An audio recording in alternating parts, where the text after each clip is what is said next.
All right, so let's jump right in, huh? Today we're looking at this breaking news coming out of Sweden. Pretty terrifying stuff. A school shooting. Yeah, a school shooting. The Risbergska School in Örebro, it's, afternoon over there right now as this is unfolding. It's crazy. Mm.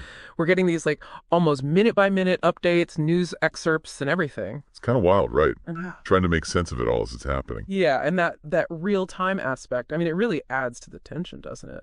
Makes it all the more, just terrifying. For sure, for sure. So what's the situation right now? Like, what do we actually know? Okay, so from what we've gathered, it's at least 5 people shot. That includes the suspected gunman. And 4 victims are in surgery at this very moment. Oh, wow. And it sounds like they haven't ruled out multiple attackers, right? Exactly. They're still trying to figure out the whole picture. But, going through these reports, there was one detail that really stood out to me. There's this teacher trapped inside the school, and they're texting a friend. And the teacher's saying, they're hearing automatic weapons fire, describing taking cover in the staff room. And then the last message we have is just heartbreaking. Just, he loved me. Gosh, that's just chilling. Yeah. It really puts you right there, doesn't it? Like, Yeah. you think about being in that situation, the panic, trying to get a hold of people, not knowing what's going to happen. It's that human side of it. Right. Beyond just the numbers and the facts. Yeah, absolutely. It seems, though, like the response from emergency services has been pretty quick, at least from what we're seeing. Ambulances rushing victims to the hospital in Örebro. They're clearing out the ER, getting intensive care ready. Yeah. And that's crucial in a situation like this, right? Quick response and also clear communication from the authorities.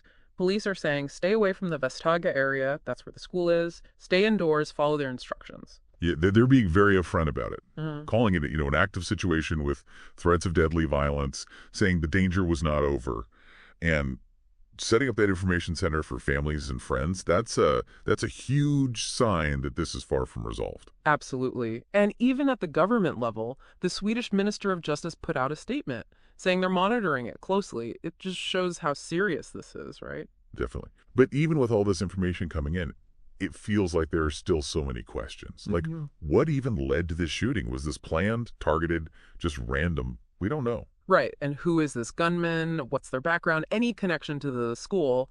And then there's those conflicting reports, about the multiple attackers. What made them think that was a possibility in the first place? Yeah, so much we just don't know yet. And, it is striking, isn't it?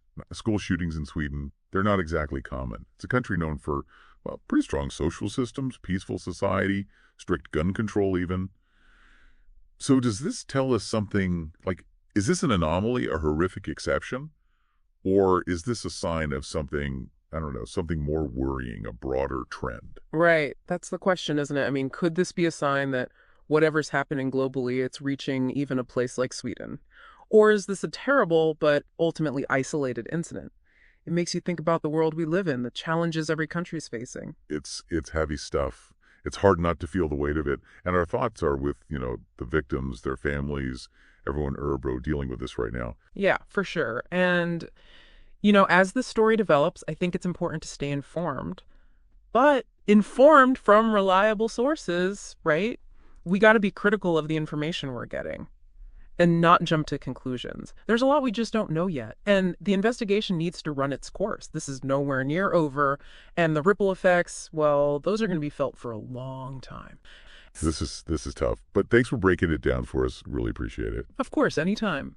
And to everyone listening, stay safe out there.